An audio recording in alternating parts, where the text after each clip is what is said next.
So with that, we have a microphone that we can have on a stand here. And if it's too far, if you can stand with a booming voice and you're too far away, you can just answer your question from where you are, or if you're nearby and would like to use the mic, you can come up. Okay, so does anyone have any questions for our first panel group that you would like to ask? Okay, please. You want to just stand up and boom? Hey, Richard Irvin. I live in Harpersburg, West Virginia. So I was wondering, and I'm involved in some local things with corruption. You don't need a mic, by the way. No, over there. But my question was... We need it for recording. I'm sorry, for the sound. We need the mic for recording. Oh, okay, If I yeah. make an announcement, anybody that wants to ask questions, do speak into the microphone, because the room may hear you, but it doesn't go on. Got it, the yeah. broadcast. Okay, I'm Richard Urban from Harpersburg, West Virginia. I am involved in some local issues of corruption. One question there is about the judiciary. It seems like from the J6 to my local county of Jefferson, which is, if you don't know, directly adjoining, I'm just over the Virginia border where I live. There's a lot of corruption on the judicial bench and that kind of thing. Do you have any thoughts on that? Like, can anything, or what do you think can be done about it? Meaning, like, decisions are being made. I mean, the J6 is a good example. I was just reading a book. You mentioned one of the guys who was, darn it, I can't remember his name. Anyway, he didn't even go in the Capitol, and, he went through all this stuff. But so many of those, 1,600, what kind of judiciaries? And it happening in my own county, Jefferson, right here, West Virginia. Where do these out-of-control judiciary come from? It's like crazy. And it's apparently very hard to check, but what can we do? Good question. Okay, anybody from our panel would like to respond? I'll be happy to. From my home state, thank you for that question. George Soros made a very, very strategic move to be able to fund the election of these hard left prosecuting attorneys, attorneys general, a long time ago. They started that slow march to totalitarianism. And surprisingly, he came from Hungary, which under the time when he was born was under largely Soviet control. It's incumbent upon us to ensure that the judiciary is free of political weaponization. Obama put all that on hyperdrive with Eric Holder when he ran the Justice Department. This is all part of the matrix and the reframe all of the hard left is after. They're the ones that put the accelerant on that fire. Rewinding that's going to be complicated. I mean, but it has to be done. Getting people to stand for the judiciary is important, and they're moving from the national level because they would love to pack the Supreme Court. That's what their ultimate goal is. But to go down to the local level, just like they've done in Loudoun County with the schools, they've gone from indoctrination at the college level down to the kindergarten. They've flipped the scripts on the judiciary as well, and to be able to nominate good candidates who espouse the constitutional principles upon which this great republic was built. And many of them studied Cicero and all of the great thinkers and theologians of yore. Tusculan disputations, all of these guiding principles were deeply embedded in all of their writings. And these judges are political activists. They're not jurists, pure jurists to interpret the Constitution. Jonathan Turley speaks widely about this, but social media is a good way to get started, but right down to the local level. We've got to take the country back at the grassroots level. Ronald Reagan saw that in 1979 with Citizens for America. We were very active all over West Virginia at the time. It's got to go down to the local level and work upwards. That's where the real change happens. Ziva, you want to add anything there? Yeah, I do want to add a little bit. Have you heard about this expression, long march through institutions? That's what happened. That did not happen yesterday. It happened almost 100 years ago. They are going to take over all institutions. That include our government, our judicial system, and our military, and our church. But they started with university. Once you have control of university, and where are the teachers from? From university. Where are judges from? From university. Where those woke doctors are from? From university. That through generations, now they have total control of our institutions. Well, the judicial, as Michelle said, it's more difficult. Not like the military that Hegseth just fire those woke generals. It will be more difficult, but has to be done. Thank you both, excellent, thank you. Any other thoughts on that question? So maybe? we have an announcement to make, if that's okay. My name is Carrie Leggett, and I'm going to introduce Valerie. Oh, I'm sorry. Okay, never mind. So I do have a question, and it would be for you.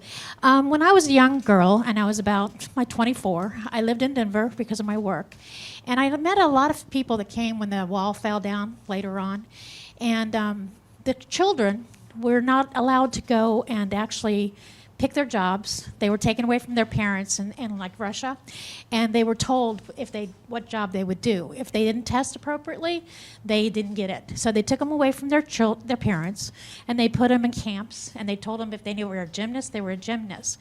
How do we get that word out? Because communism will get there, and our children are very important. And people don't remember. I remember because I was young. I remember because I listened to the World War II veterans. I remember because I listened to the vets that came out of Vietnam. How do we address that?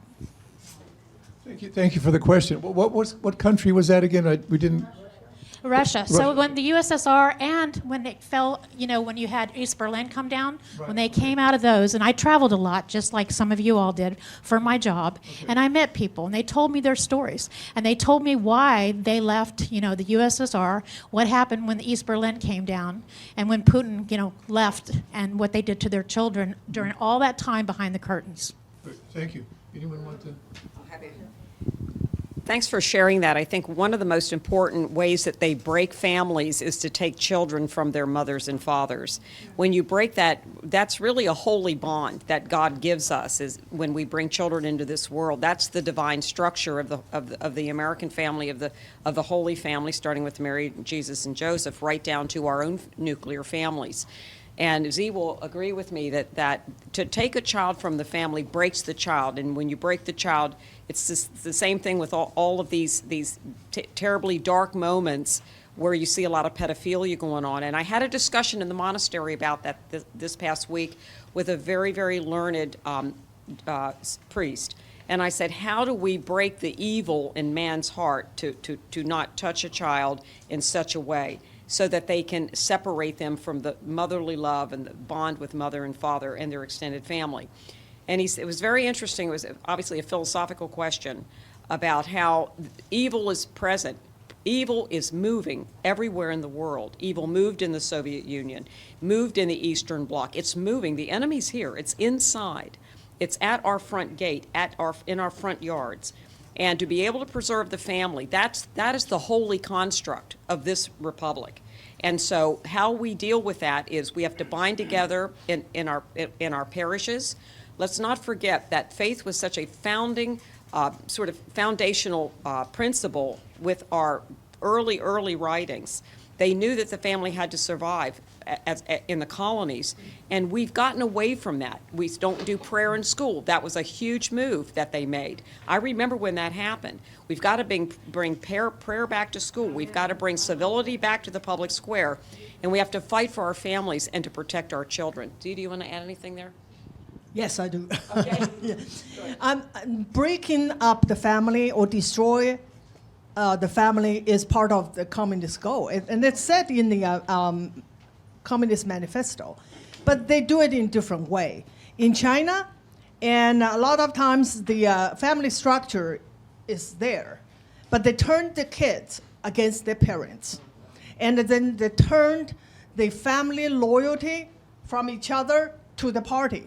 And that's what happened during the Cultural Revolution. A lot of kids turned in their parents, and their parents end up being executed for saying something wrong against the party at home. Okay, so, but I believe that American communists did beyond that. They turn our kids right now, against us. I think a lot of people, if you don't experience yourself, you probably heard people talking about it.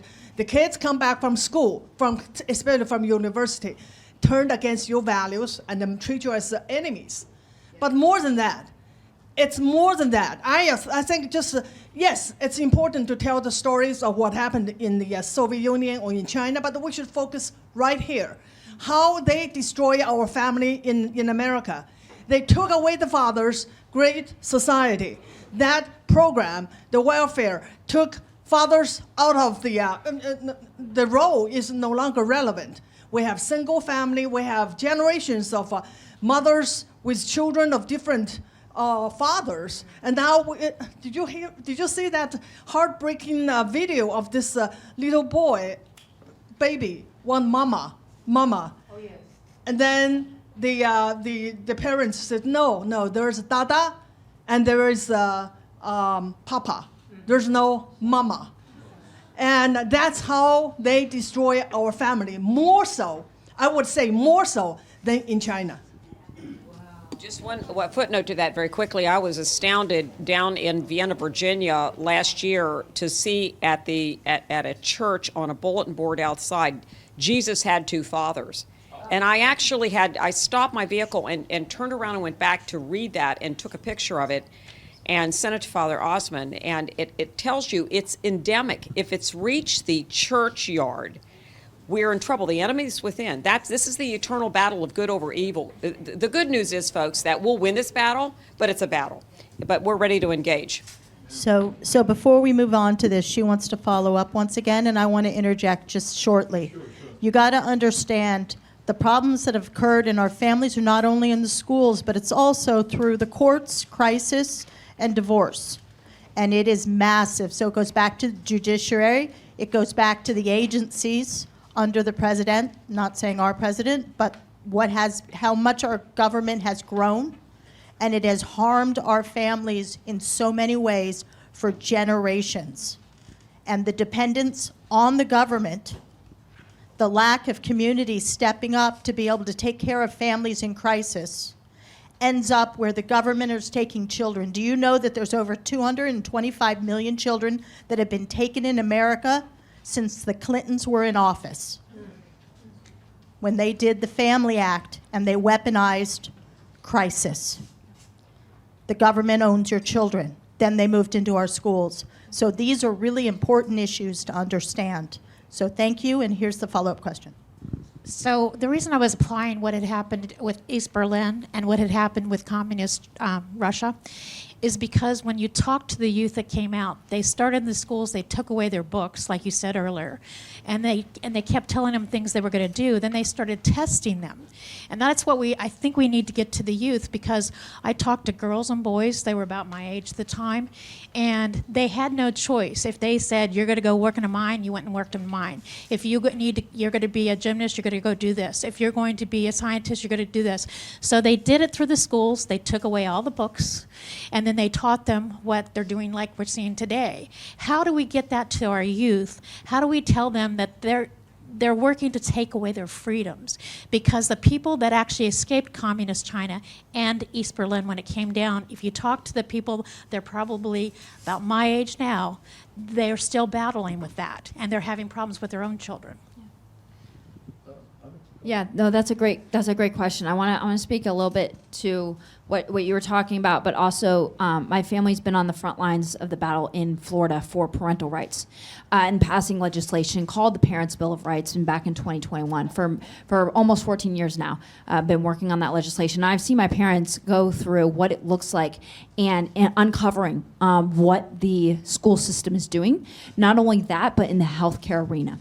We have doctors pulling parents out of the offices with their own children. And it's atrocious. But I think that what's mainly important with this issue that you're talking about is what organizations like what Moms for Liberty is doing is great. Actually, Tiffany Justice and Tina Deskovich is a good friends of mine, and just seeing what is going on in the school districts, but also understanding that it is the parents' job to educate. It is not the schools. The parents educate. And I'm not a parent yet, obviously, but I am a young person where I have friends who are in the school district and they're seeing what's going on, and their parents are confounded. They're like, where did this all come from? And to her point earlier, it happened 100 years ago. It's been happening. And so do you guys want to speak a little bit to her question as well?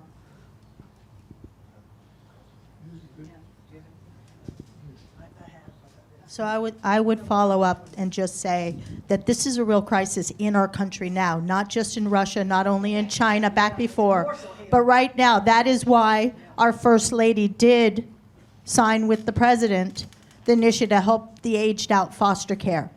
Because I can tell you where my daughter lives in Arizona, the boys that age out, 70% of them are homeless. And I'll tell you, none of them know how to do anything. They have no skills from their families. They have no future, and they are in and out of hospitals and jail. What is that? We have to intervene, and that is a national crisis that we have yet to address. Thank you very much. Thank you, Debbie. And